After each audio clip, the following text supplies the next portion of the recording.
I'd like to call to order the August 14, 2025 meeting of the South Carolina Public Charter School Board. And we will begin with an invocation which I will lead. Bow your heads. Dear God, we thank you for the opportunity to serve as a board and to have the opportunity to witness and see the commitment, the competency, the compassion, and vision of our staff. We are all, as a board, amazed by their various talents and their dedication.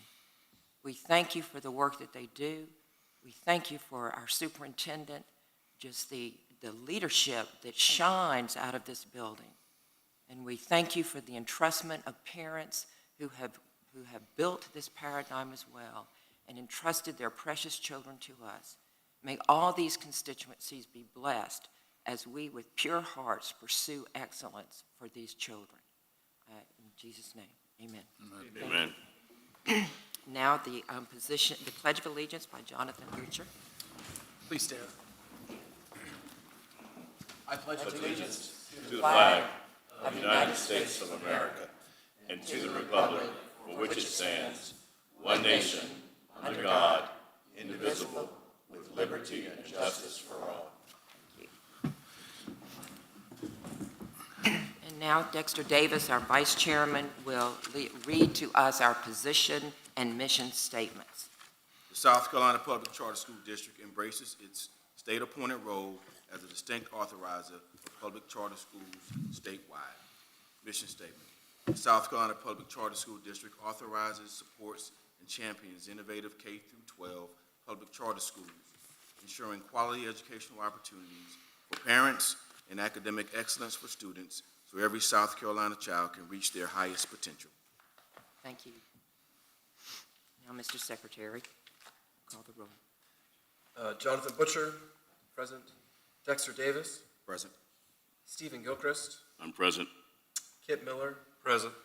Cindy Mostetler, Here. Greg Plank, Here.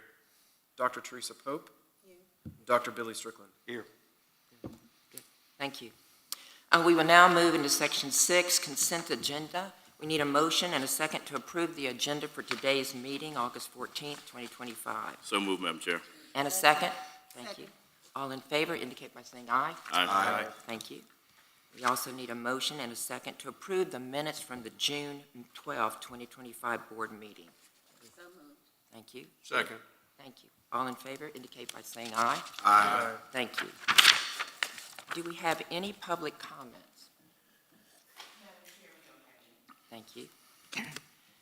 And now we will move into item 8, informational items, employee service awards. Emily Baker.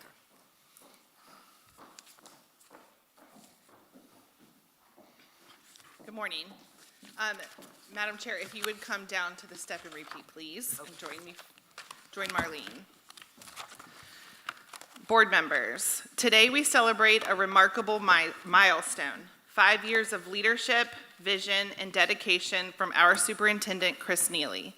Since stepping into this role, Chris has championed innovation, expanded opportunities for students, and strengthened our entire charter school community here in South Carolina.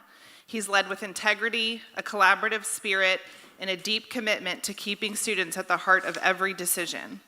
5 years may sound like just a number, but in that time, Chris has helped our district grow, adapt, and thrive, all while facing challenges head-on and never losing sight of our mission.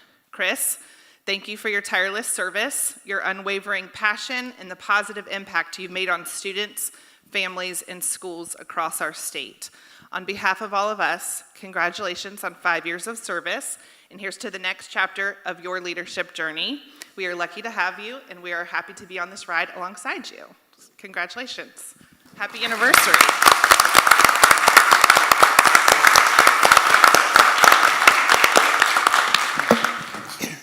Now I get to ask you to come on down. Yeah, I need to get this one piece of paper.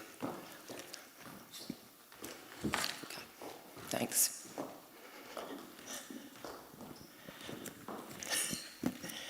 Chris, what can we say about you? But you're a tremendous person with a character as strong as your ethics and your faith and your bias for action, and you have just translated service to country into this right here, which is service to country, to South Carolina. And I know that you know that all of us up here love and admire you. You're that kind of person. You're a 1 in a million person. And we can't say enough about you. I know you have the respect of everyone in this room. And beyond that, you have the love of everyone in this room, which you know that's the thing. Thank you. Thank you. Yes, and so now I want to say that the board, we haven't finalized everything yet on this gift, this token, but this is what we wanted to give to you, and we're going to take it back so we can write in it. This is what they call a coffee table book. Yeah. And so for him, we picked Army. What do y'all think of that? Thank you. Yes, thank you. So if you'll hold that for just a minute, Yeah. and then I want to tell you what is going to be put. Everybody's going to sign it from the board, and then this is the quote that I think is the most incredible quote on education that I have ever heard, and most of you already know this, is Senator Clyburn Pell, his quote. The strength of the United States is not the gold at Fort Knox or the weapons of mass destruction that we have, but the sum total of the education and the character of our people. And you embody that from the time you're up to the time you go to bed, and I know that's true. So that is the kind of person that's leading our district, and we just couldn't be more proud. And we will take that back because we've got to sign it. Okay, thank you. Thank you. Thank you. Oh. Thank you. You stand right here? Yeah.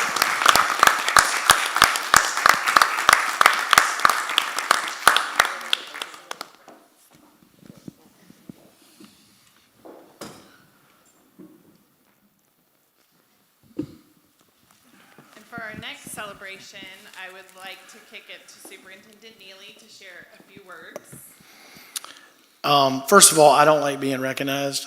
Everybody knows that. I told Marlene, I said, Marlene, I said, I don't like, being in the spotlight. I really do mean that. The staff knows that I get embarrassed by these kind of things because I've recognized throughout my life that I'm only standing here because of everyone in this room, everyone in my house, and my parents, and my son Barsh, who led me here. So, thank you. And in doing this work, you can't do it alone without a captain. And my captain for the last 5 years has been Emily Paul. And Emily is celebrating her 10 years at the district. And she's seen it all. She's been through it all. She started at the bottom and has worked her way all the way to the top because of great character, integrity, because of loyalty, and her true belief that all kids matter. And it was interesting this morning, I read an article in the Wall Street Journal, Dr. Strickland, I know this is going to drive you crazy, but it was about Clemson and their football team, and it was about Dabo. And it was talking about how there have been so many doubters about Clemson as an organization. Can they ever reach the top again? But they said they probably will reach the top again because they have the highest rate of retention among players than any other team in the NCAA, 80%. And they're all coming back.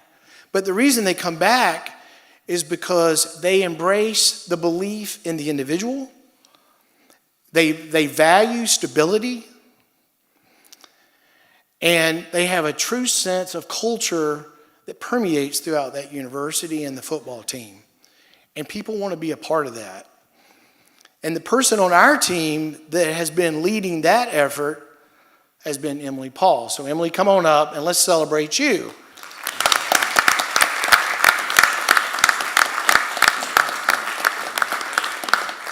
Because we couldn't have the culture we have we wouldn't have the retention rate of our staff that we have, the way that the staff has grown and become more diverse, more supportive to our schools, and the way the district has performed without our chief. And so, Emily, on behalf of the entire staff and the board, congratulations on your 10 years of service here at the Public Charter School District. And thank you for the leadership that you've demonstrated and the way that you keep all of us aligned to our mission, vision, values, and our motto of putting all kids first. Congratulations.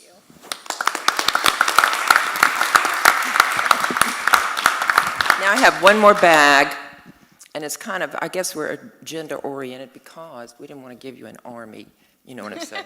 So your coffee table book is Paris. So I don't know if you've ever been to Paris. You have, so that makes it all the more special. And I think you would fit in right at Paris. You are always elegant and so gifted in speech and content and directing us. It's just a wonderful thing. It's been such a pleasure. And there were those days long ago that we can all remember when things were very different.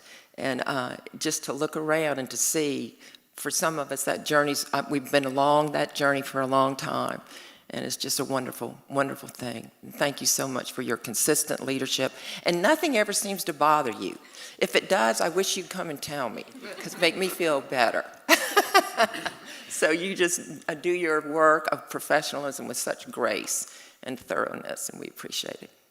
That's why you're a strategic planner.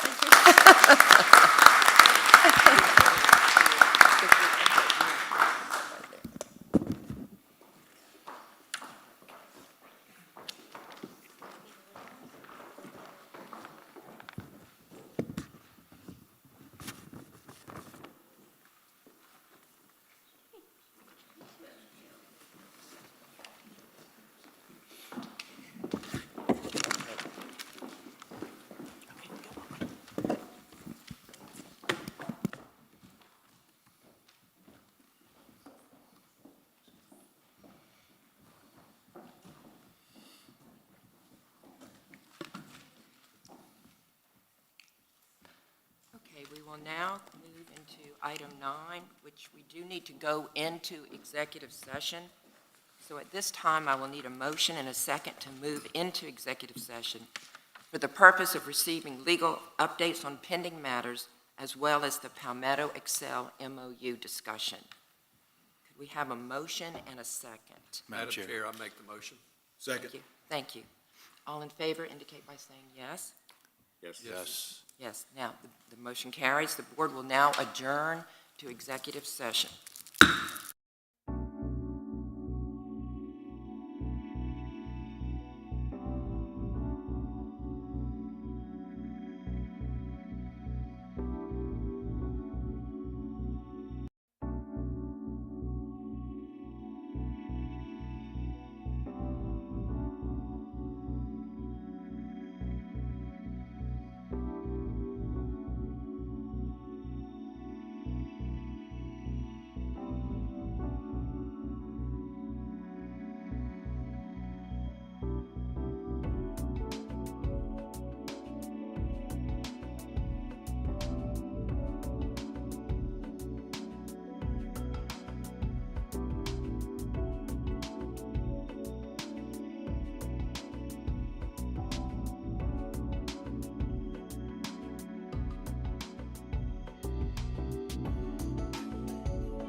As soon as our attorney sits down, we'll be called back to order.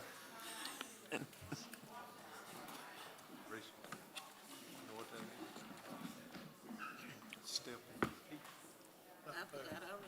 told John.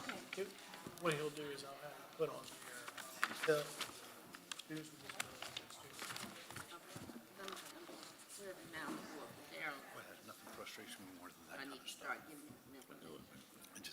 Okay. We will now call ourselves back into order. We need a motion to do so, and we took no votes in executive session. Do we have a motion? Chair, make a motion. Thank you. Second. All in favor, indicate by saying aye. Aye. Any opposed? Thank you. We are now out of executive session, and we'll move into action items. The first being Heartwood Community School Bylaws Amendment with Kristen Farmer, Chief of Authorization and Development. Thank you. Good morning, Madam Chair and members of the board. Heartwood Community School, formerly Meeting Street Academy, Jasper and Beaufort, and its governing board, South Carolina Community Schools, or SCCS, request approval to amend its governance model and bylaws. The school was established in 2022 through a partnership with Meeting Street Schools and opened in August 2023, initially serving kindergarten and first grade students. It is expanded to serve grades K through 3 this school year. In the original governance model, Meeting Street Schools operated the school with oversight from the SCCS board. As you recall, earlier this year, Meeting Street Schools and the SCCS board mutually agreed to end their operational partnership, and the school adopted the name Heartwood Community School.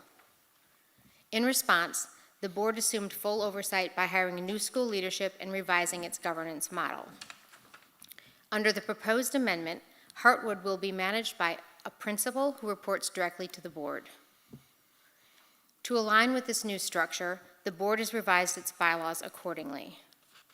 Key changes to the bylaws include shifting from a fixed 8-member board to a flexible composition of 7 to 11 members, establishing staggered 2-year terms and defined election procedures for board members, clarifying officer roles and responsibilities, and establishing provisions for executive and advisory committees, removing Meeting Street Schools as a designated partner, and adding language that permits a future operator or educational management organization contingent on formal approval by PCSD board.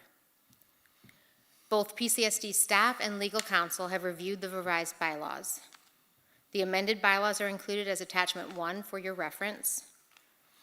Staff recommends that the PCSD Board of Trustees approve the amendment request for Heartwood Community Schools and its board. Thank you. Thank you. We need a motion and a second to approve. Madam Chair, Yes. I motion that we approve the amendment to the Heathwood Community Schools as outlined by Ms. Farmer. Second, Madam Chair. Second. And Board Chair Bill Kennedy is here to answer any questions you may have. Thank you. Thank you. Yes. Madam Chair, I do have a Yes. question. Yes. Do we know what the nonprofit that supports the school, do you know what percentage that the nonprofit takes in goes actually to the school? The school's subsidized over 50% by the nonprofit. Okay. Yeah, Thank you. yeah. Anybody, another question? Any question? I wanted to understand the structure a little more in terms of Meeting Street had been there, and now this is a new entity, and will this be, is this entity itself an education management organization? In other words, I'm trying to get my hands around who community schools are, I guess, in this scenario. Okay, there's a philanthropist behind the entire endeavor that, partnered with Meeting Street. And when that didn't work out, we looked for another operator that would, match our ideals, and we couldn't find one. And there's an additional substantial cost. The Meeting Street functioned at no cost. So from that point, we decided to go forward and have a principal that answers to the board. We hired Jennifer while Meeting Street was still in charge. So initially, she worked for Meeting Street, and then we segued over to being independent of her. We've been really busy since, we got the different name, Heartwood. You guys approved that kindly. And so since that time, we've hired a third-party accounting firm. We've put together a finance committee on our board. We've really come along. We added additional DOO insurance to cover the board's additional exposure to making all these decisions. And really couldn't be happier with the results that Jennifer's put forward with her team. And how involved is the community schools? Is this a movement, or do you see what I mean? I'm trying to get my hands around what community schools. Well, you're taking familiar on with, their nomenclature, which is great, but I just want to understand, they're not an EMO. I'm sorry, I don't know what an EMO is. Well, that's the answer. That Oh. means, yeah, yeah. That was a great answer. Okay, I'm sorry. Yeah, that's an education management organization. Yeah. Right, So, no, it's not that. so you are having pretty much control. You all at the top of your school are in charge. Yes, of your- ma'am, the okay. board, where we used to be only, Meeting Street answered to us, now it's Jennifer and her team. Yeah. Well, specifically Jennifer Brown, our That's good. principal. So And she's everyone- excellent. We hired her, like I said, as a board out of North Carolina based on the results she had had at school there. And she's done a wonderful job for us. Okay, and there was one other question I had about that, about this issue of the EMO, which you're saying is not existent, but in the South Carolina Community Schools amended and restated bylaws adopted May 15, 2025, it has in here on Article 5A that the board shall have the right to delegate the operation of the school to an education management company, an operator, except to the extent prohibited by the bylaws and applicable law. So when I read that, it made me think, is this the way the school is moving toward this? So I guess to answer that, we would say we reserve the right Yeah. to hire a different operator should this model not work out, or if we have trouble with continuity with the board, like if we could not maintain a group of steady people, that might be a route we would have to go in the future. That's not our intention. I see. You're Yes. just covering all bases. Yes, ma'am. And these can be very fine things. I just wanted to know, as you're transitioning, what options were you thinking So when we about? explored EMOs, I guess, when we looked around to try to find a different operator, a lot of those are for-profit, and they just didn't match the ideals of the philanthropists behind them. Well, I think we all feel that this is wonderful, what you're investing in this part of our state, and I know you have the highest hopes for it and highest expectations, and we appreciate this very, very, very much. I wanted to share one other thing. We're opening our new school campus, in the next couple of weeks, and it's absolutely beautiful. I think I saw a picture of it. Yeah, it's fantastic. So I encourage any of you to please come visit. Yeah, I've got a picture of it right here. Yeah. It is, it's just very stunning. Yep, Yes. state of the art, yes, ma'am. Yeah, worth the drive down. Absolutely. Okay, thank you. Do we have any more questions? Hearing none, we will now take the vote. I reinstate the motion and call for the question. All in favor of the, be sure I'm right here. All in favor of the motion, please indicate by saying aye. Aye. Any opposed? No. Congratulations, and Thank you very much. Thank you.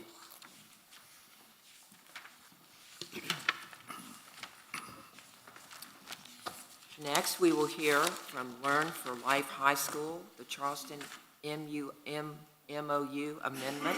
Kristen Farmer, pertinent to the Al Cannon Detention Center. Yes. Learn for Life High School Charleston seeks approval to amend its charter to establish a formal partnership with the Sheriff Al Cannon Detention Center. The partnership would allow eligible residents under the age of 21 to enroll as full-time students at Learn for Life, with the goal of earning a South Carolina high school diploma. The partnership narrative and MOU are included as Attachment 1. Learn for Life, an alternative education campus, or AEC, opened in the fall of 2021 in North Charleston. The school is requesting approval to establish a formal partnership with the Al Cannon Detention Center, also in North Charleston. This partnership would allow eligible residents of the detention center, specifically those under the age of 21 who have been adjudicated or are awaiting adjudication, to enroll as full-time students at Learn for Life with the goal of earning a South Carolina high school diploma.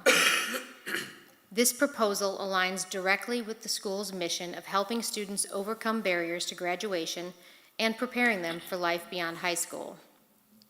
It also falls within the statutory definition of high-risk student populations that alternative education campuses are designed to serve under the Charter Schools Act. The detention center initiated the conversation with Learn for Life, identifying the school's trauma-informed approach and flexible instructional model as a strong fit for its population. The facility itself is a nationally accredited adult jail operated by Charleston County Sheriff's Office and serves a range of inmate classifications. The partnership has been intentionally structured. A memorandum of understanding was jointly developed by Learn for Life's risk management team, reviewed by legal counsel for its nonprofit CMO, Lifelong Learning Administration Corporation, and vetted by the school's insurance providers. The proposed program includes a self-paced, blended learning model using both digital and paper-based curriculum, an enrollment cap of up to 20 students at a time, a screening process to determine appropriate student placement, individualized learning plans and student success plans, comprehensive wraparound services including mental health support, academic coaching, job skill development, and behavior planning. Compliance with FERPA, FOIA, and IDEA.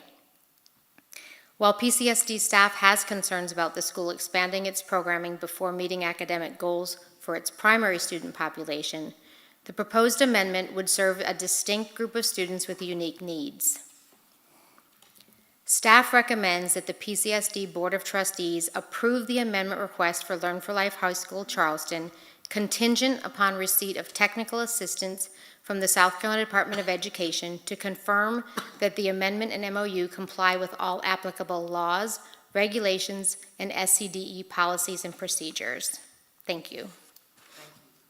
We now need a motion and a second to approve the amendment request, Learn for Life High School, Charleston. I move that we accept the staff's recommendation. Okay, thank you. Do we have a second? Second. Second. And I'd like to welcome Dr. Brown, Principal of Learn for Life, here today to answer any questions you have. Good morning. Good morning. Hey, thank you. Are there any questions? Yes, Madam Chair. Thank you. Are there any plans to maybe increase the age, move above 21? Currently, our charter model calls for ages 14 to 21. So we didn't look to make that model change. We just wanted to be able to serve these students. We've seen students come to us, enroll with us, and then have a difficult situation that causes them to be incarcerated. Sometimes they are incarcerated for a time, and then they come right back to us, which is how we originally established kind of a pseudo partnership with them, just following our students. They saw our care for our students and how successful they were able to be with our approach and our model being flexible, and then approached us as a result. Madam Chair. Yes. Thank you for this. Is this a hybrid type model for these students?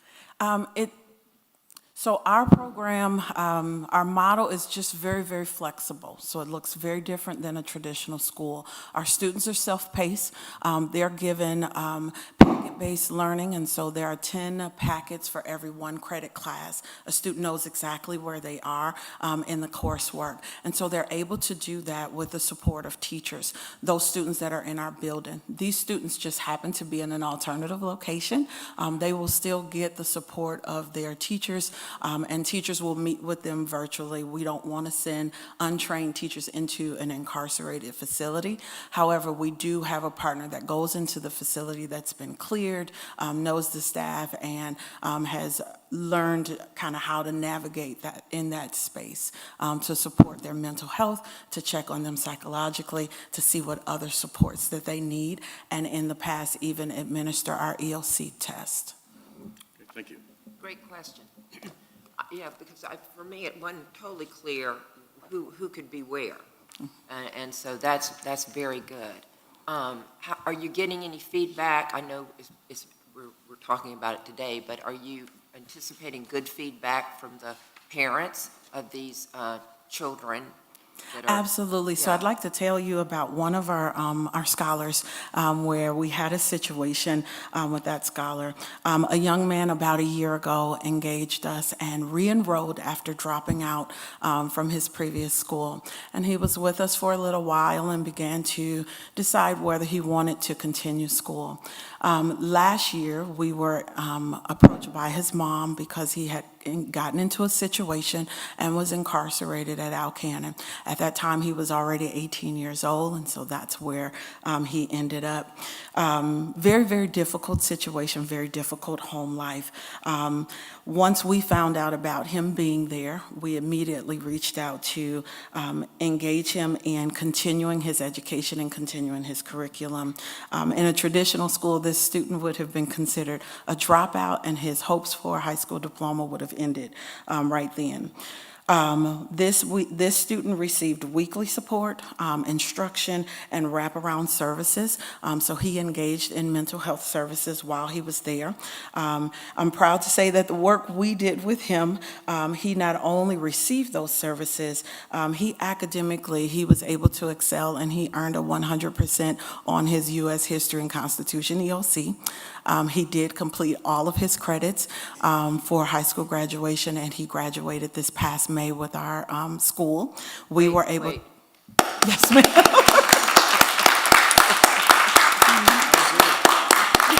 He was there.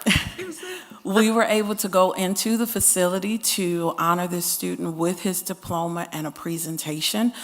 We learned that he also had engaged in CTE programming through other partnerships at Alcannon, so he received 2 certifications in CTE, and he is currently enrolled at Trident Tech, taking college courses towards his associate's degree. So that is a success story that otherwise would not have happened. Because once they're 18 and they've gotten in trouble with the law, the traditional school districts say, hey, not our problem.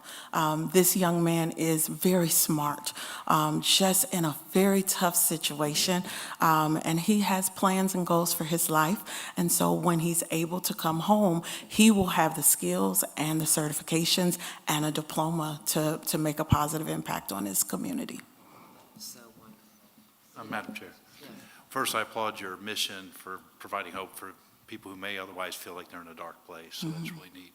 You've mentioned wraparound services, specifically the mental health side of it. You've said they've received services, but tell me a little bit about what that looks like. Absolutely. Mental health tends to be a big component, a big contributor to those who are incarcerated, and we hear the numbers about that. So what does that look like specifically? So our partners at Alcannon, they already partner with some mental health services. It is our role to advocate and support. Because those students are adults, they have to ask and request those services and supports. As a part of our program, that's something that we require. We require our students that are in person to consider wraparound services based on what they're going through. And that could be mentorship, that could be mental health support, that could be other avenues. For our students that are incarcerated, they absolutely need mental health support based on what they're going through and what they're experiencing. And so this young man was able to engage right there at Alcannon with the partners that they already had.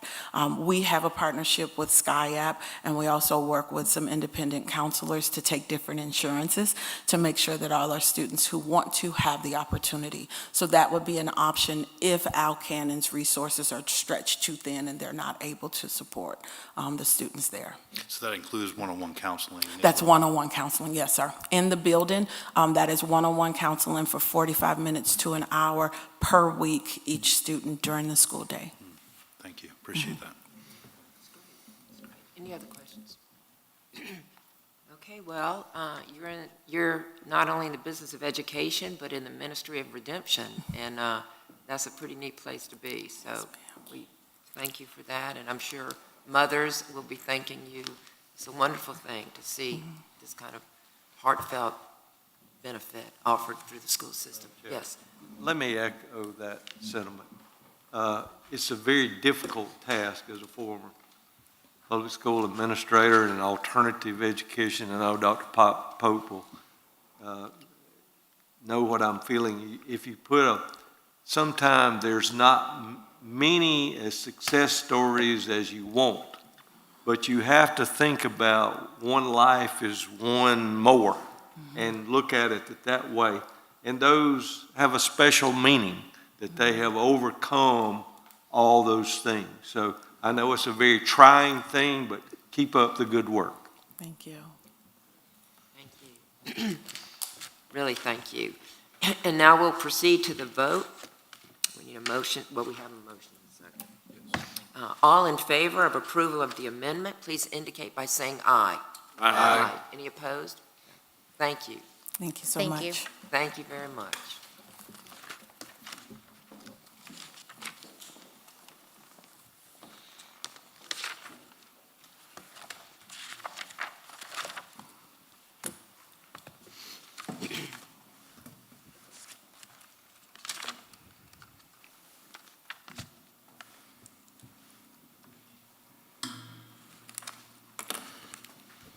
Good morning, Madam Chair and board members.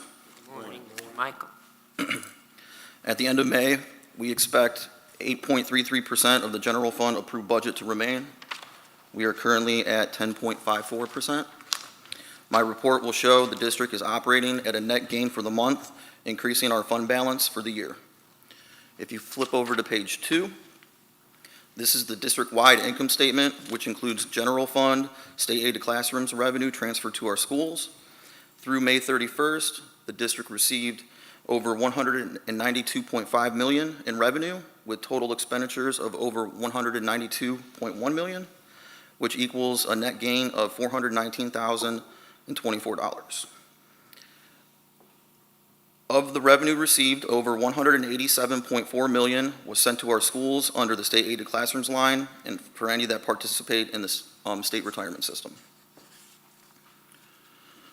Flipping over to page 3, this report is the income statement for the district office only, which includes only general fund revenue recorded for our state mandated 2% authorizing fee, donations, interest income, and any other local sources.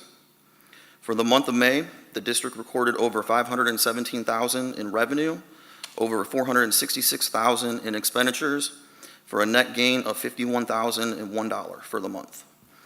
This increases our beginning fund balance to $2,947,801, or an additional $429,664 for the year.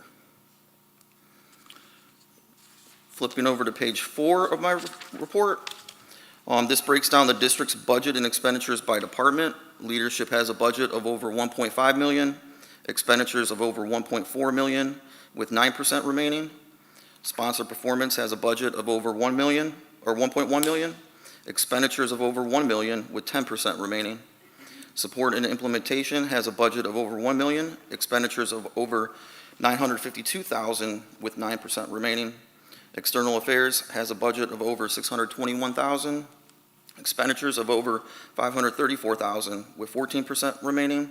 And lastly, Financial Services has a budget of over $835,000, expenditures of over $718,000, with 21% remaining. And the last page of my report is generated monthly by the State Department, which includes all state funding calculated for our district. Of the $255.2 million of our current allocation, $247.2 million is under the state aid to classrooms line, which equals 96.86%. Madam Chair, this concludes my May financial report, and I respectfully request board approval at this time. Yes, do we have a motion? I move that we accept the May financial report as submitted. Second. Any questions? Any questions for Nick? Hearing none, we'll take it for a vote. All in favor indicate by saying aye. Aye. Any opposed? No. Okay, great. You know you have the highest score. You get 100% all the time. Thank you. All right, moving on to the June report. I'm not going to go into as much detail. At the end of the year, we're supposed to have 0% of the general fund remaining. We're currently at 2.63%. And again, this report is going to show that we're increasing in fund balance for the month and also for the year. So through June 30th, the district received over $212.3 million in revenue, with total expenditures of over $211.8 million, which equals a net gain of $508,517. Of the revenue received, we sent over $206.6 million to our schools for the state aid to classroom line. Flipping over to page 3. So for the month of June, the district recorded over $509,000 in revenue, over $399,000 in expenditures, for a net gain of $110,084 for the month. This increases our beginning fund balance to $3,037,386, or an additional $519,249 for the year. Flipping over to page 4. This is the expenditures broken down by each department. Leadership went over budget by 0.55%. Sponsor performance had 3.36% remaining. Support and implementation had 1.21% remaining. External affairs had 5.99% remaining. And financial services had 6.98% remaining. And then lastly, this is the state funding report from this department. Of the $255.4 million of our current allocation, $247.2 million is under the state aided classrooms line, which is approximately 96.8%. Madam Chair, this concludes my June financial report, and I respectfully request board approval at this time. Thank you.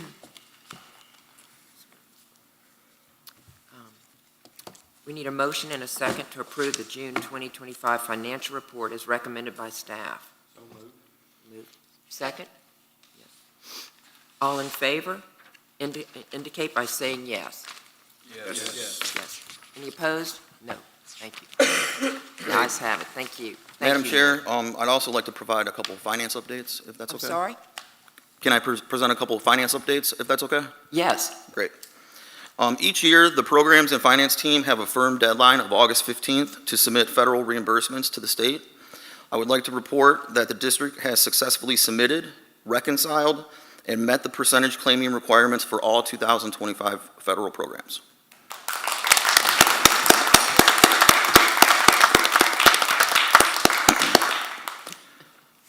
Now that we've completed the claiming process, our focus is on the 2025 annual financial audit.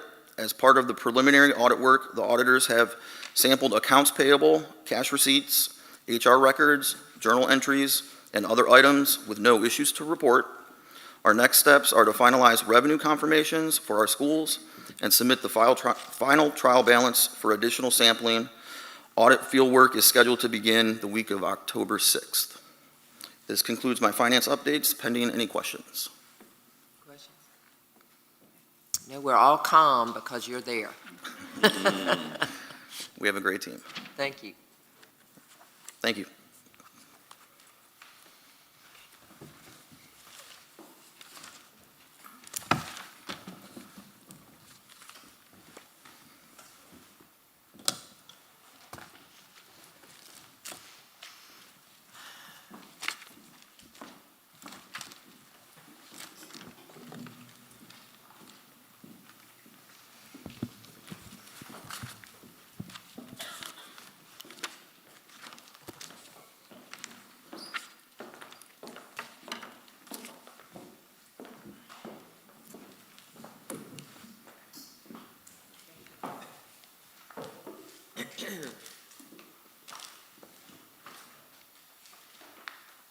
ready for you. Yes, ma'am. Madam Chair, trustees, good morning. I have several updates to provide you with the work that we've done over the summer in sponsor performance, starting first with our data accountability and IT work. As you recall, we made the decision last school year to migrate our Power School and IT work in-house given our continued growth. We are still working closely with Canty Tech, who's been an amazing partner with us and our schools and continues to be. But in this transition, we have welcomed aboard 3 new amazing staff that we are excited to introduce to you today. First, I would like to introduce Tina Scott, who is our new Student Information Systems Administrator. Tina's worked closely with the district and all of our schools, as well as in Power School in a number of different ways and in a different capacity, and we are excited to have her now as one of our team. She's got extensive experience in Power School and brings a wealth of knowledge to the table. Next up, we have Erin McKinney. Before joining our team, Erin worked in IT leadership roles in the private sector, specifically within hospital systems, in information technology. He moved from Birmingham, Alabama, to join our team and has already jumped right in to ensure that we are efficient, safe, and secure. Finally, we welcomed Lisa Santiago. Lisa also has a wealth of knowledge and experience in Power School, is well respected in the field, and has worked with 2 other Midlands school districts working in their Power School too. While we know we have our work cut out for us, we are blessed to not only get qualified staff who know their fields, but more importantly, understand the why of our work, to put kids first. These 3 will join Chief Josh Finley and Sarah Boria in our data and accountability and IT team, and we look forward to great things as we continue to grow. So welcome aboard, colleagues.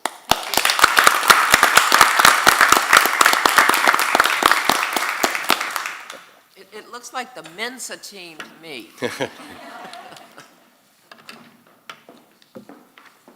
I will say, Madam Chair, when we called references, and this is my 27th year in working in with public education, I don't know that I've ever got better recommendations from their references as I got for them, so we're excited.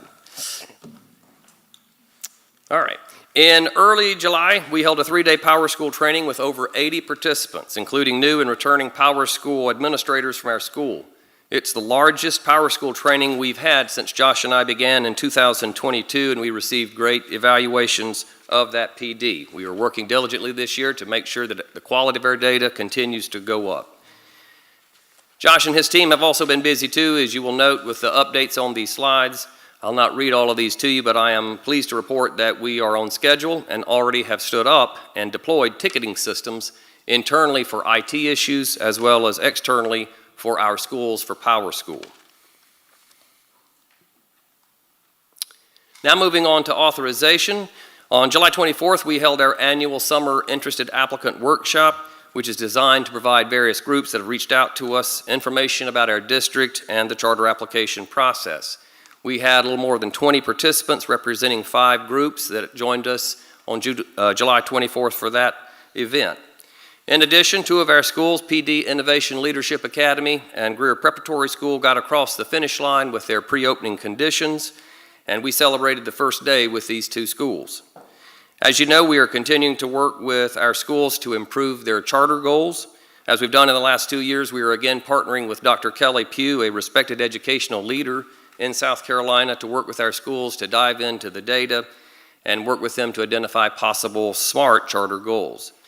We've also spent some time repurposing resources from closed schools to our new and existing ones, as we want to make sure that we're getting the most out of the resources we have and the taxpayer money that paid for it. Finally, I'm proud of Kristen Farmer, who is now on a state committee looking at the charter application process and the charter application with the State Department of Education with the hope and intent of making it more efficient and streamlined. We'll certainly keep you updated as she continues to work on that committee. Here are a couple of snaps of our 2 schools. You'll see PD ILA Falcons, which is over in Lake City, and Greer Prep Blazers, which is up in Greer. We're excited to work with these schools as they begin their kids' first journey. On this side, you'll note some non-material changes from 3 of our schools, Green-Simpsonville, Hartwood, and Lakes and Bridges. These are non-material changes that have been reviewed by council. Finally, we have worked this summer through the closure protocol for Sea Island Heritage Academy. Superintendent Neely gave you an update earlier this summer on our work with this closure. Today, I can report that we are nearing the completion of the closure protocol. Deputy Superintendent Emily Baker and her team are working to make sure that the final student transfers are complete. Deputy Superintendent Nick Michael and his team have worked through the financials and are getting ready for the school's annual audit, which must be completed despite the fact that the school is closed. We're also working to ensure that the end-of-year closeout happens, such as required reporting to the IRS and issuing W-2s to the former faculty, and making sure that those are on track to be completed by year's end. I also want to acknowledge the professionalism of the school staff who worked with us this summer during that closure protocol. Most often, we come before you to celebrate new schools, renewals, and amendments as part of our sponsor performance work. We welcome new schools to the Kids First family. That said, sometimes authorization work is hard.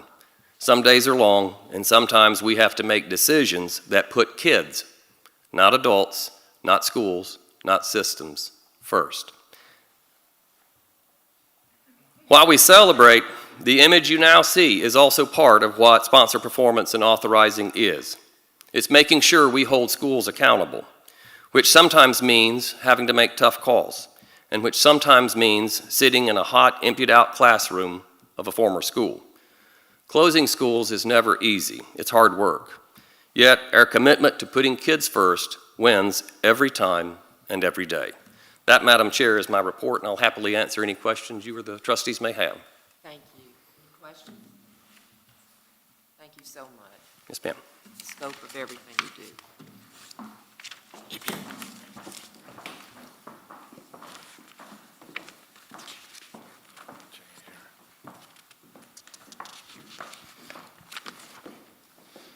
Is it still morning? I think it's still morning. Somewhere. Yeah, it is. Good morning. Good morning. It's good to see you again. I have 3 items for you today. The first is some celebratory items. Miss Ariel Eves, if you could please stand. She enjoys the spotlight. I would like to share with you that Ariel Eves has received a promotion effective July 1. She's been a member of our team for over a year now.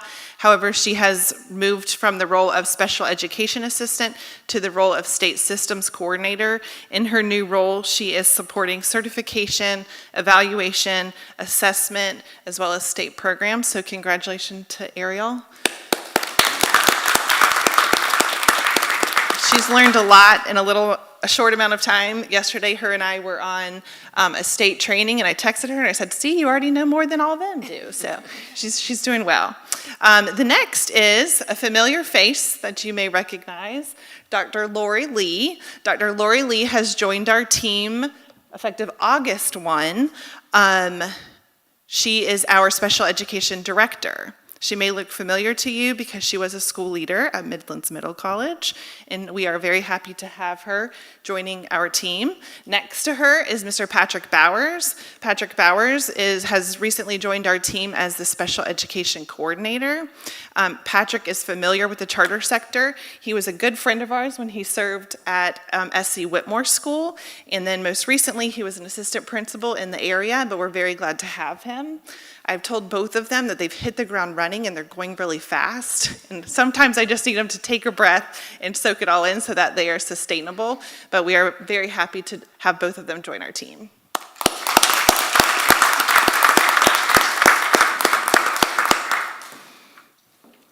Okay, the next thing I have for you is the Title I methodology update for FY26. First, I want to start by saying and reminding you that Title I funds are supplemental funds, okay? In alignment with Superintendent Neely's philosophy of serving all students of poverty, we have updated our methodology for this school year, okay? We now are serving as many students as possible to the maximum extent that the federal law allows so that the dollar is truly following the child, including those students that are of poverty. So the change looks like this. We are now serving schools that have a 40% plus poverty percentage through a school-wide Title I program. We also have now added schools that are in the 35 to 39% poverty percentage through a targeted assistance model. Okay, what that looks like is last school year, we served 18 schools as Title I schools. This school year, we are now serving 36 schools as Title I schools. Yes. Emily, let me ask you, does that mean because that population, you're increasing that, does that still have to come out of the same pot, or? It is the same pot. Or federally, is it increased because we have proof that it is needed in this category? So it is the same pot. Historically, we have drawn the line at the state poverty percentage and that allowability. We believe that we should service as many students of poverty as we can, so we have lowered that. An example of that is last year we served schools that had 61% or higher poverty percentage. This year we're going all the way down to 35%. So it's the same pot. So those schools receive less money? The per pupil amount has changed. So there are some schools that are brand new to Title I that are identified and are able to receive those funds. And there are some schools that did receive less funds. So the per pupil amount did change. Last year, the per pupil amount was $602. This year, with the updated methodology, the per pupil amount is $279. How many students did you say are receiving? It's 36 schools. I can get you a number of students. And then, how many staff do you have in the district working specifically on federal? So we are a lean, mean, fighting machine. Our federal programs team on the programmatic side is 3. So Tracy, Andrea, and Becky. And they are directly supporting schools. Right now, they are actively reviewing Title I applications to ensure that those activities are allowable and that they also lead to student achievement. Madam Chair, just a quick question. So the methodology was simply to lower the threshold so that. Reach more. Okay, right. Another benefit that this brings, yes, it brings benefit to students and to service students of poverty, but Tracy mentioned to me recently another benefit that we did not plan for. There are a lot of educators that are teaching in our schools that have state grants or state loans that are forgiven to an extent if they are teaching in a Title I school. So we've also seen a staff benefit that we did not anticipate. Madam Chair. Yes. Is there such a Title I-C? I've been hearing a little bit about that. Are we familiar with that? Tracy's the expert in all of the A, B's, and C's. That would be our migrant population. But we do not receive any funds for migrant. Okay, thank you. And I think Dr. Polk may have alluded to this. Title I is capped, is that right? Tell me what you mean by capped. Meaning that we can't draw down any additional revenue other than what we've Correct. collected based on So poverty? we get our allocation, and then we are able to determine our methodology in dispersing those funds. So like this year, we lowered our threshold so that we could service more, but the pot remains the same. It's the same allocation. Okay. One final update before I give you a special presentation.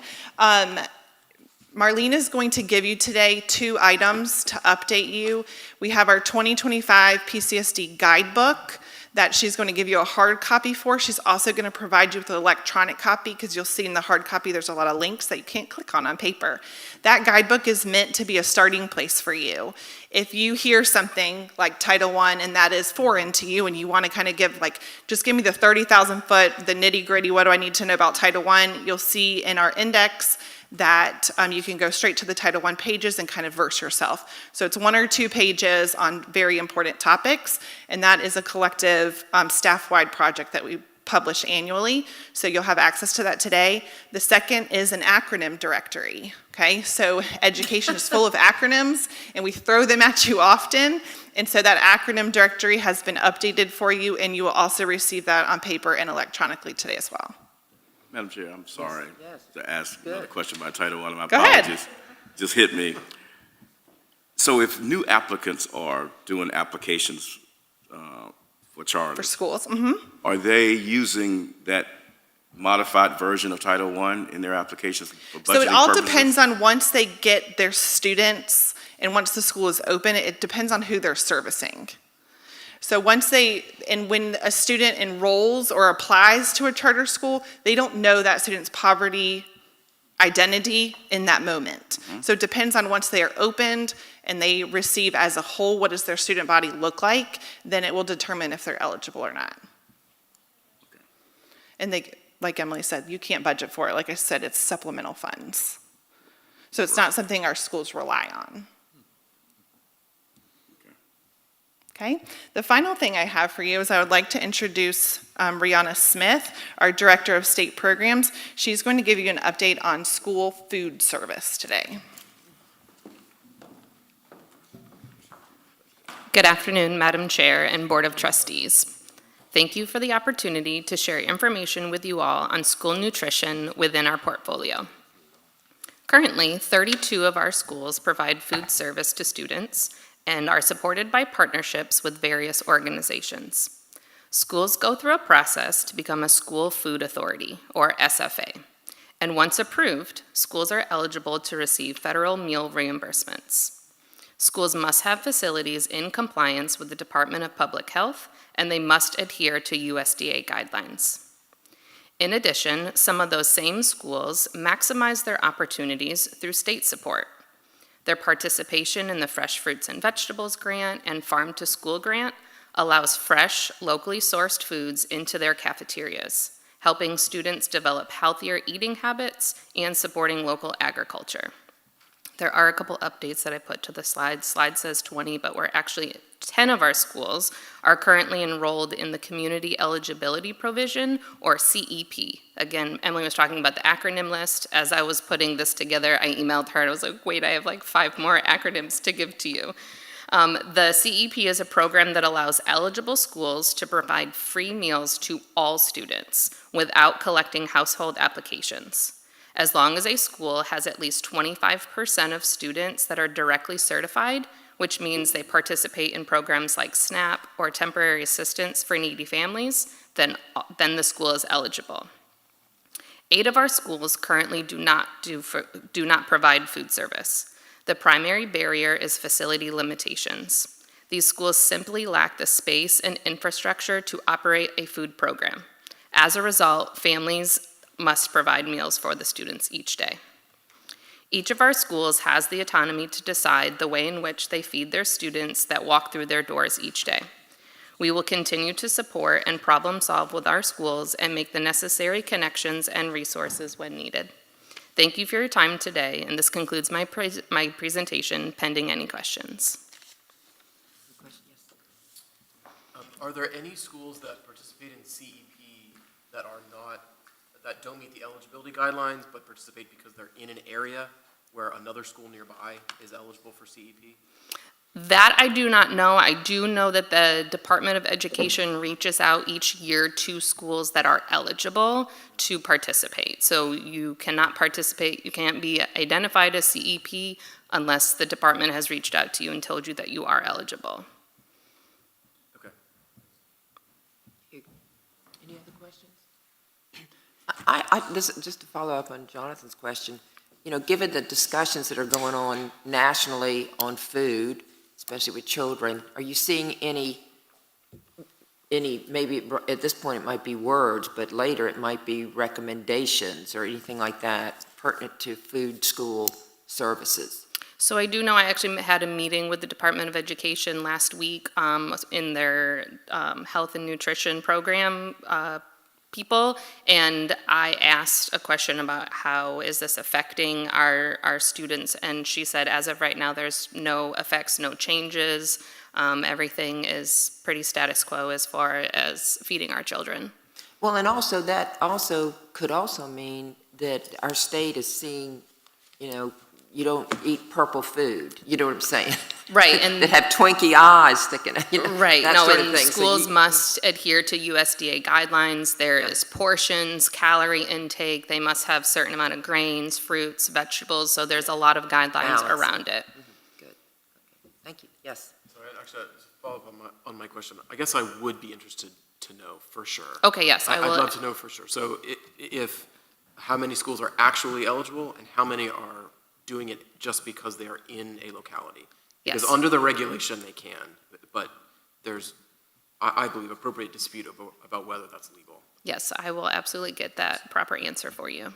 Madam Chair. Yes. And did I hear you say that 25%, it's the 25% is the threshold in terms of services? Or can you repeat that again? Yes, a school has to have at least 25% of students who are directly certified and are enrolled in SNAP or temporary assistance for needy families. So if a school has 25% of students that are enrolled in those programs, then the entire school eats for free, Is that specifically the charter schools or is that across the board? across the board. Yes. And each district and schools you can locate that. Okay. Thank you. Any other questions? Well, I look forward to lunch now. So. Thank you. Thank you.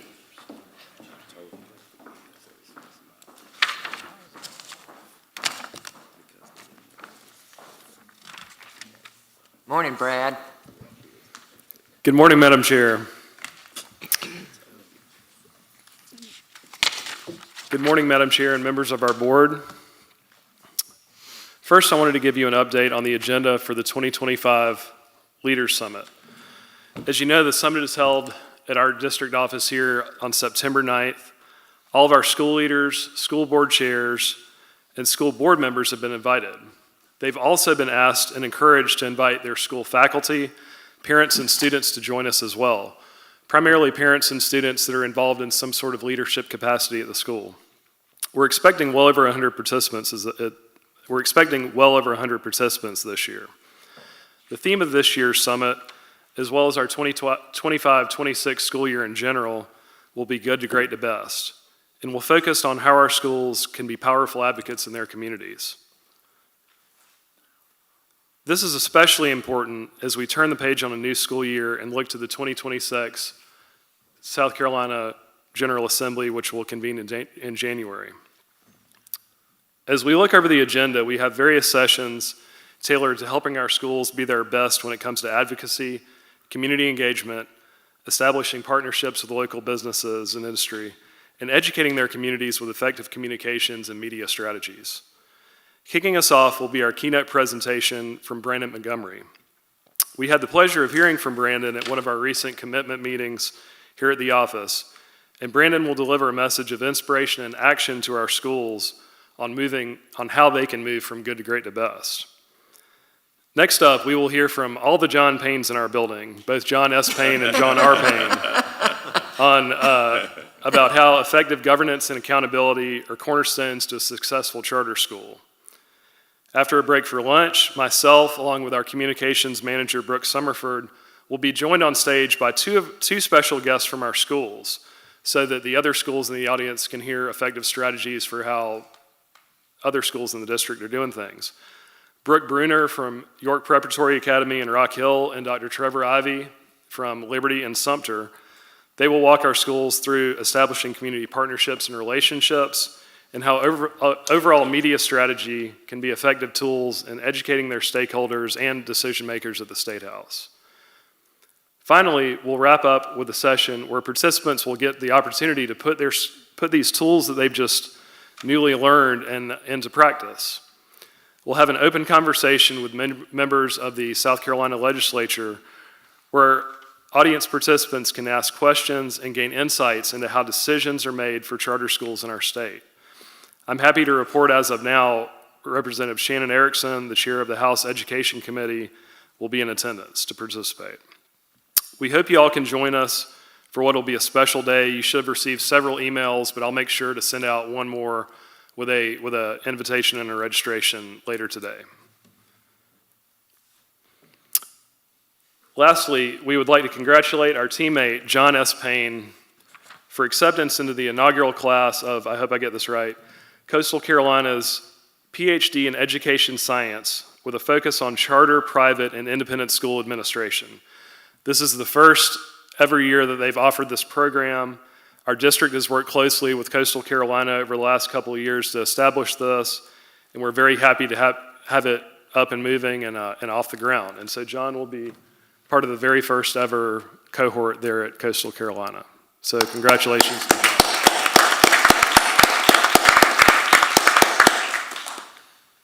Madam Chair, this concludes my report. I'm happy to answer any questions. Thank you. Any questions?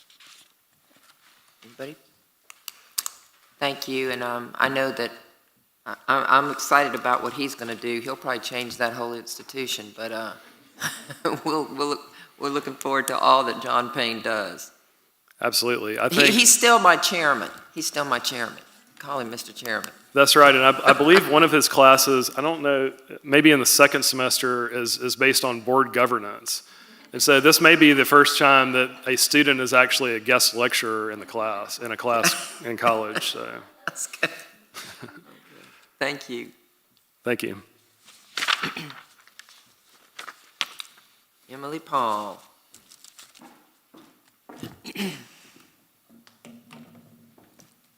Good afternoon. Afternoon. All right, so in your packets, you should have a copy of our 25-26 annual plan. And I just want to go over a few key highlights of that plan. It is longer than I think you would like for me to read every action item, so I'm just going to give you the highlights here.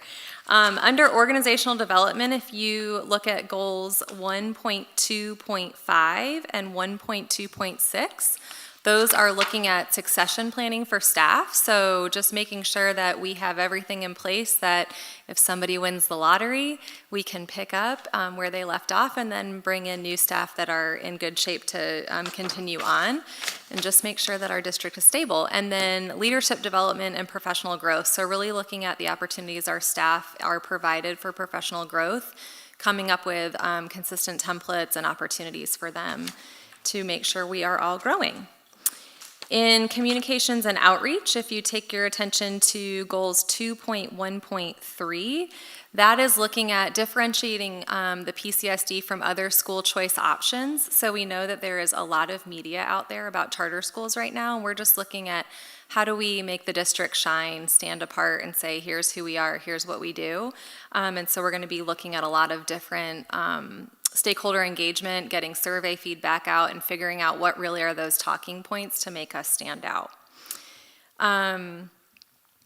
Let's see, where are we there?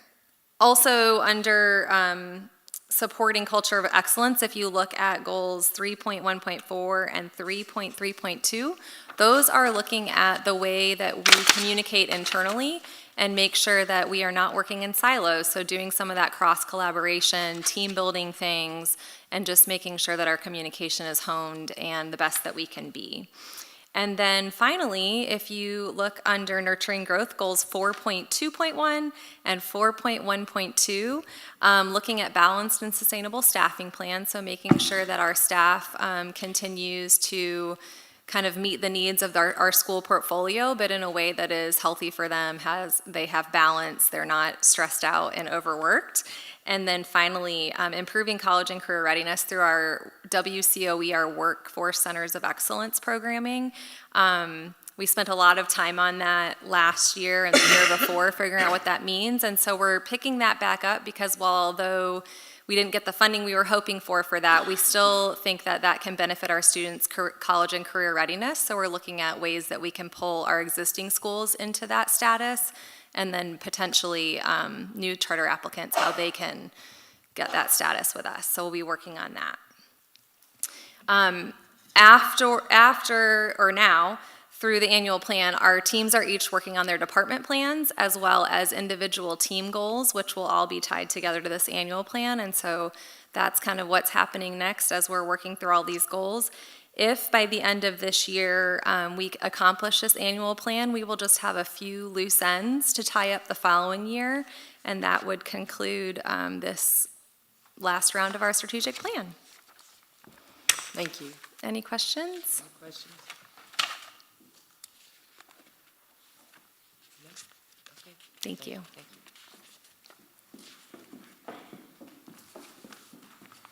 you. Good afternoon.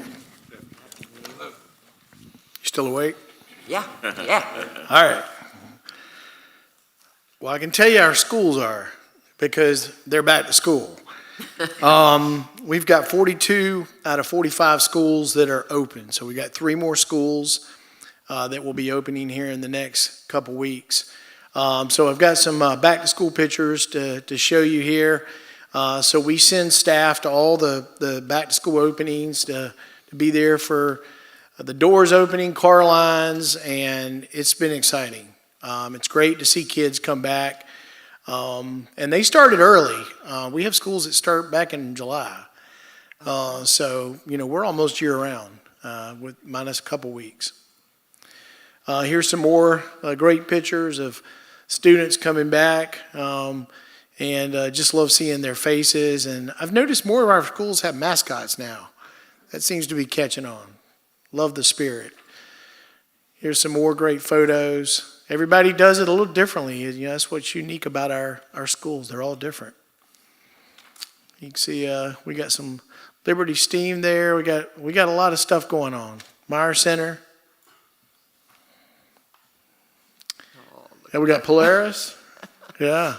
It was raining. As you know, it's been raining the last 3 weeks. But that That's a big umbrella. But yeah, it is. I'm It's massive. impressed. Well, she does live down near Hilton Head, so they have those big golf umbrellas down Yeah, there. Yeah. You heard about Brandon Montgomery. So that's Brandon on the left. And Brandon's going to open up at the School Leader Summit. And he really is very inspirational. So he is a professional speaker. I mean, he goes around the country motivating people. And he is someone who has been mentored by our own Stan Davis. And Stan recommended that Brandon come and talk with us about occasionally coming to provide motivational talks to the staff and to our schools. And he gave us a very powerful presentation the other day. And so we were so inspired. And I had several staff members come and say, look, can we hear more of that? That we decided to go ahead and let him open up the School Leaders Summit. So I hope all of you can be there for that on September 9th. It's going to be a great celebration. We're going to have a great crowd, and it's going to be kicked off by Brandon, so we're really happy. A few weeks ago, Brad and Perry and I went down to Joint Base Charleston. That's the Charleston Naval Station and the Air Force Base. And we were able to spend a little bit of time with Captain Coop and his team and just talk about what can we do to partner with them to educate more of their military families in the Charleston area about school choice and charter schools.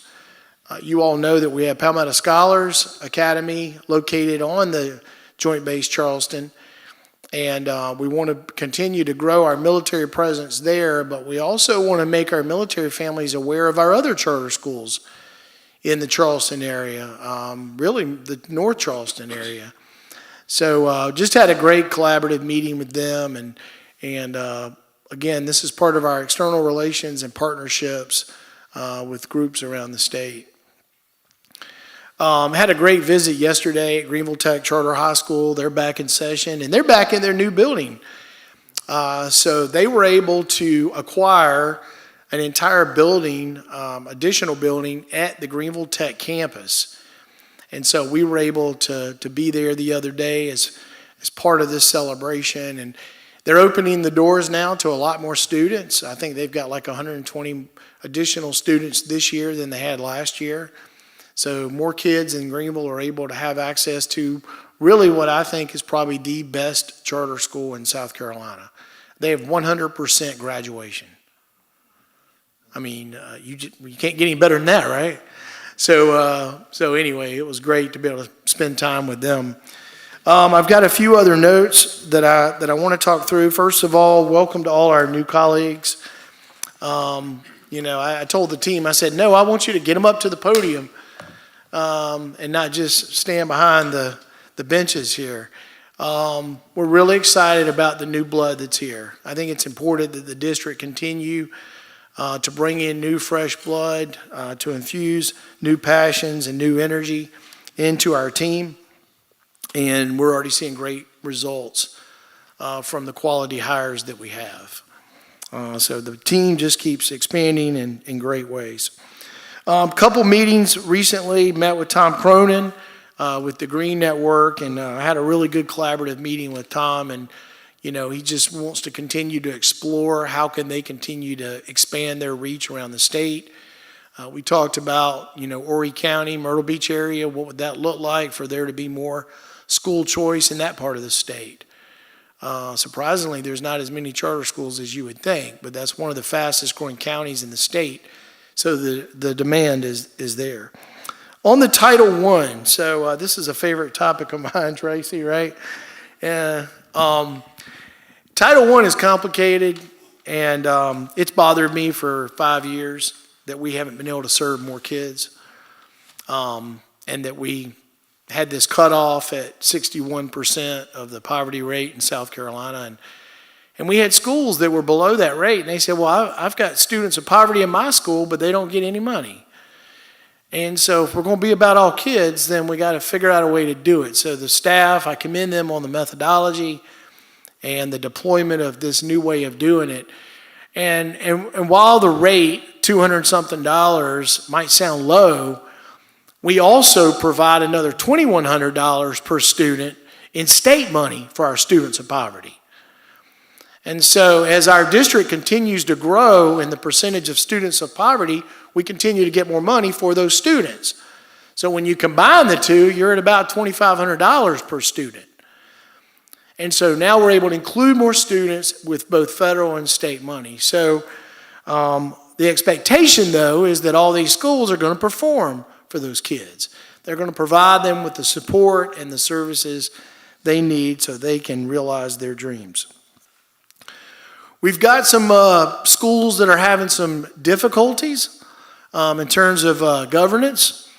I come to you quite frequently about Bettis. They've got challenges, guys. This has been going on for a long time. Dr. Pope knows. We're trying. We're really trying to help them, but at the end of the day, I think they need new elections and a new board. And that's what we're expecting of them this fall. So we will keep you updated with that. John S. Payne is staying close to them and trying to maneuver their board chair in the right direction, but it's been challenging. Another school located here in the Midlands that's having some governance problems and a lot of infighting and a lot of resignations is Pace. It's our school primarily for children with dyslexia located up on North Main Street. Again, just, all about the adults and not about the children. And so we're trying to help them as well. And their school leader left last year. So challenging situations. We hate to see it, but I want you to know that we're on top of it and we're trying to help these boards navigate in the right direction and make it about the kids and not about themselves. Had a chance to sit down with Mike Lally. So Mike Lally is the new school leader over at East Point over in West Columbia. That's our Chinese Spanish immersion school. And had a good collaborative sit down with Mike and just really trying to educate him in this new role, the role of the district and his board and how that all works together with him. And, we want to always take time with these new school leaders to help them understand, the purpose we serve, and then our relationship with his board who holds the contract, and then his role as the school leader and the one employee of the board. The other day, I had a great spirited lunch with Daryl Johnson, who's the executive director of SCASB, and Dr. Pope knows Daryl very well. And Daryl and I have been friends now for several years. I love his spirit and enthusiasm, and I think they're planning on having a booth here at the School Leaders Summit on the 9th. And he really wants to do more with us. And we want to do more with SCASB and make their school leaders and administrators know that there's opportunities with us. And so we look forward to future collaboration there. Also had another spirited conversation with Quincy Moore at SCASA, Dr. Strickland. And we met for about an hour and a half, and we talked primarily about the funding issues that arose at the end of the legislative session this year that saw a reduction of charter funding by about $10 million. So we kind of had a, heart-to-heart conversation about our perspectives on that and how it's our belief as a district that SCASA should represent all kids that are public and not just traditional public kids. And so we've invited her to come and speak at the School Leader Summit to answer questions with school leaders, because we do have a lot of school leaders very concerned about SCASA's participation and advocacy efforts that resulted in the losses for charter students. So we'll keep you updated on our progress there. Congratulations to Nick and Mandy. They earned their SCASBO certification. They took lots of tests, is my understanding. So y'all stand up and be recognized.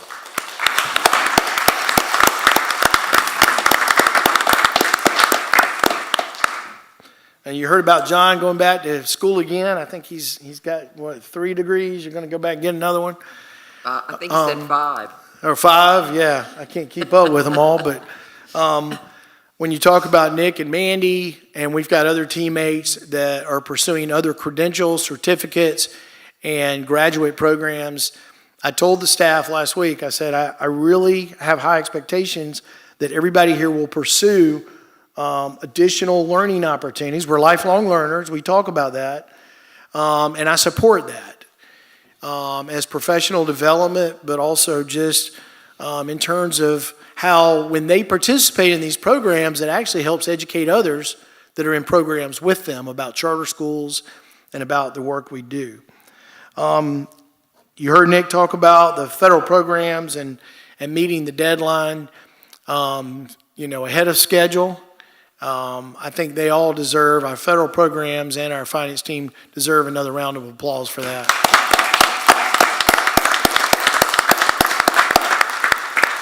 I've reminded y'all, I think every year, because we do meet the deadline, or we beat the deadline now, but when we first moved into this building, we did not meet the deadline, and I had to write a bunch of handwritten notes thanking John Payne when he was at the department and his entire staff for working over a weekend to help us. And so we've come a long way in 4 years, and now we're the pace setter for how this is done. So we learn from our mistakes, and we've shown great growth. So I'm very proud of the staff for the work they do there. A couple other things. So we have made a decision to provide you all with some technology. I know you all still like paper, but we're going to give each of you iPads. So John's team is working on that. I think this will be helpful to you because you'll be able to access your email, district email on the iPad. We'll also be able to provide the electronic version of all board documents on the iPad, so you always have it there. You can bring the iPad here and work off of that. But additionally, we're going to be providing you with media articles, and those articles can be provided to you in a Google Drive that you can access and read and so forth. So try to eliminate some of the email, but also give you access to documents electronically just to help you be more efficient and effective in your job and in what you do to educate yourself about our meetings and things that are going on. So we'll have a whole session. You will have to participate, just like staff, in a little learning session about the do's and don'ts, about technology. We trust all of you, but we can all make mistakes on technology, so we'll be sitting down with you on that. Rihanna, congratulations on getting up here to the podium and giving a great presentation. Let's give her a round of applause. I think we caught some photos. I saw cameras. That's another thing that I've told the staff. I want everybody in this room at some point to get up here and speak to you, to talk about what they do, so you can get to know them, see them in a professional setting. But it's also good for them in terms of professional development. I think it's probably true that every one of us, the first time we ever got up in front of a microphone, we were nervous. It's natural. I don't think it's a natural thing to learn. I mean, to be ready to go in front of a mic, but I think it's something you learn through experience. And I want our staff to have that opportunity. So we'll be seeing more of what you saw today with Rihanna. And then finally, I'll just talk about our theme for the year is good, great, to best. Excuse me. And that's going to be the theme of the School Leader Summit. But when I examine the raw data for the test scores from last year, SC Ready and EOCs, you know, I do have some concerns. And I can't speak to the data now because it's embargoed, but I will just tell you that when I look statewide, I have a lot of concerns. And I see some very good surprising data for some schools, but I see areas of concern. So as we continue to get that data, we'll continue to bring that to you. We want to be very intentionally focused on looking at data with you. We're asking our schools to do the same thing. So pending any questions, that's the end of my report.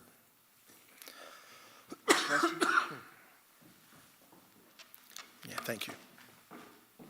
I think no questions, so all ears, so. And we have barbecue for lunch, is my understanding. Yeah. Chris, let me just ask you this quick question, though. This thing about testing, it always frustrates me. I always have a view that it's too pure in this, when they always say, don't teach to the test. Excuse me. When that whole perspective, do not teach to the test. And you know, I think that I just have questions about that, because obviously tests are part of someone has made much intelligence in making decisions what's going to be on a test. And why would it not be beneficial to understand what's going to be expected? We grant students in a classroom what's going to be expected on a math test. Why would we not be efficient and be sure that current is being, that our students are swimming in that current as well? So I'm going to tell you a story, and it happened this week, and it involved my own son. So, you know, students are taking tests right now. Get a baseline at the beginning of the year. And at Marcia's school, they use iReady. So Marcia's sitting down in front of a tablet this week in school. He's not learning anything. He's just sitting in front of a tablet with a bunch of questions and pictures. And Janie picked him up the other day, and she said, well, how'd he do on iReady? The teacher said, well, I hope you're not upset. I don't think he did real well. She said, well, what do you mean by that? She said, well, for instance, there was a question, which animal has fur? And there was pictures of animals. He picked the frog. Frogs do not have fur, obviously. I really question, you know, kids know these tests are not graded. It does not count against them. I think kids are more than just a test. I was a terrible test taker. I still have nightmares about the CTBS test I had to take as a kid because I did so poorly and I was told that I was not proficient in math and reading. I have struggled with that personally, and I see it in my own child. The other thing is you know, we do all these tests. We do SC Ready and EOCs, and the kids, like for EOC, for instance, those kids, they leave. They graduate. We can't do anything about the test scores and what we see for those kids. They're gone. So I think we rely too much on the test. I believe we need to really question whether or not it's advancing the ball in education in America. I know the state superintendent of Oklahoma just came out last week and said we need to end high-stakes testing. I think you're going to see more of that. I think we need to be focused on, ensuring that every child has their own individualized plan that meets them where they are and helps see them grow. Now, testing can be a part of that, but when it comes to the standardized test our kids are all going through right now, it's not advancing the ball of education for these kids. So whether or not we teach to the test, does it meet the standards? What knowledge do the kids have after the test? I would say none. How serious are the kids taking the test now that it's electronic? Or are they just clicking A, B, C, or D? I have a lot of questions about that as well. So I think we'd be better off just doing it more like the way we all were taught and just get back to the basics. And, spelling tests are one thing, but standardized tests I have a lot of questions about. And as we see from the national data, it's not improving. But does that mean our kids aren't proficient in reading and good in math? I think they're smarter than we've given them credit for through the test.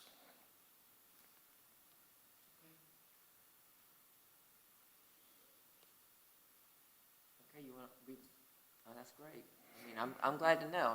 I just didn't want things that are going to be on there left out, and a student come to it not because they couldn't do it, but because they never had a chance to be knowledgeable of that type of question. You see what I mean? That's what I'm talking about. Right. No, I understand. Not narrowing, but broadening to be sure in a big net we're catching things that this constituency might consider is important. I'm talking about intellectuals who do make these decisions. That's what I'm talking. But take the benchmarks and take the summative assessments at the beginning of the year. Every kid comes to school from a different place. They all have different background knowledge that they come from depending on their family and their socioeconomic situation. We're assuming that every kid's coming to school the same way. And the kids aren't little widgets. They all have their own unique minds and life experiences. And so that's why I just have a lot of questions about it. Madam Chair, if I may, yes, those biases that are sometimes unknown, right? So they're just ingrained into the testing, but, certain kids can't even relate to it based on where they're from and where they've been through. Yeah, I think if you're going to use testing so that you can see where a child is, and then you develop a plan around how you're going to see growth during the year, that's different. But just to do standardized tests and look back a year later and say, oh yeah, that's how bad they did, well, that didn't help a child at all. But if it's going to be incorporated in the learning and the instruction in line with the standards in the curriculum, that's a whole different ballgame. But it's not the end-all, be-all, as we know. Look at the NAEP scores. So. Thank you. Let's be kids first. Thank you. Okay, are we ready to adjourn? Oh, no, I gotta make Oh, you're gonna make, okay. Yes, please. John Payne inspired me a couple months ago. My golf tournament is gonna be next month, on Monday coming. And bringing awareness to what we're doing here and raising some money for a good cause. So any of you can come, free, but we got about 25 teams signed up now. Monday, please come up, Sumter, South Carolina, 10 a.m. Where? Beach Creek Golf Course. Okay. Beach Creek, yes. All right, thank you. I'll send it to Marlene. Yeah, thank you, Dexter. We appreciate all that you do to advocate for the district and for our kids. Bring that step and repeat. Yeah, we will. We've got several of them. All right, Madam Chair. Yes. Do I hear a motion to adjourn? So move. Second? We are adjourned. All right, barbecue.